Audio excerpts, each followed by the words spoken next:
Papasok ang Golden State Warriors sa opening season na may malaking kumpiyansa, tila tagumpay ngayon ang kanilang na-eksperimento na mga manlalaro, naging mabuti ang kanilang takbo sa preseason game, at ito ang naging bukas sa lahat ng mga fans na may pagkakataon ang Warriors na makasungkit ulit ng kampyonato. Maraming shooter ngayon ang Warriors, na naging pangunahing sandata nila upang manalo sa laro. Sa pagdagdag ni Buddy Hield, mukhang napalitan nito ang pwesto ni Klay Thompson na kalaunan ay umalis sa Warriors at napunta sa Dallas Mavericks.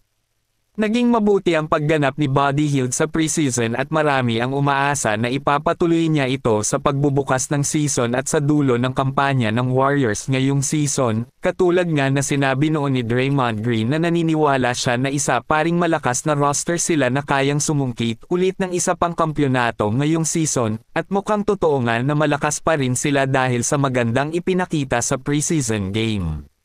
Samantala, hindi nga nagkasundo ang Golden State Warriors at si Jonathan Kuminga na sumang-ayon sa max contract extension. Sa pagpasok ni Kuminga sa Warriors ay marami ang naniniwala na magiging malakas ito, ngunit hindi nga naging stable na maayos ang kanyang paglalaro. Noong nakaraang season ay naging maganda naman ang kanyang ipinakita, ngunit hindi lahat yun naging sapat na tingnan upang bigyan siya ng max contract extension. Madami ngayon ang nakikita na gumagaling na manlalaro para sa Warriors na tiyak na mapapaisip dito ang Warriors kung paano gamitin ang kanilang pera sa tama. Tila malungkot ito para kay Jonathan Kuminga dahil nga ang kapwa niyang draftmate na sina Scottie Barnes at Cade Cunningham ay sumang-ayon na sa maximum contract extension. Ngunit sa kabila na ito, porsigido pa rin si Jonathan Kuminga na ipakita sa lahat ang kaya niyang gawin. Samantala, Los Angeles Lakers naging swerte sa pagkuha kay Dalton Neck. Walang alinlangan, ipinakita ni Dalton Neck sa lahat ang kanyang bitbit na laro. Mahusay ang kanyang pagganap sa preseason game para sa Lakers. Pinatunayan niya na kakaiba siya sa lahat ng rookie. Meron siyang matinding IQ sa laro na buo na determinado at nandoon ang focus kung papaano manalo sa laro.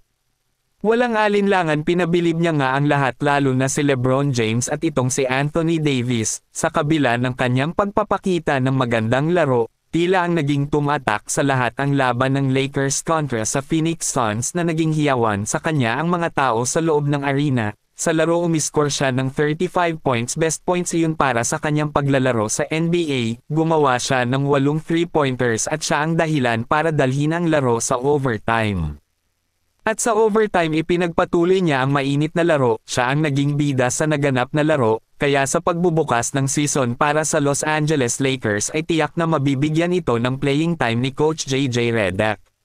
Sa ngayon tila malaki na ang tiwala sa kanya na isang rookie na kayang umabanti para maka-score kung kailan niya gusto. Meron siyang shooting sa labas at may pangbihirang sumalaksak sa loob. Sa kanyang Summer League game ay naging bida din ito, kaya sa preseason game sa Lakers ay agad na binigyan siya ng playing time upang ipakita sa lahat ang kaya niyang gawin.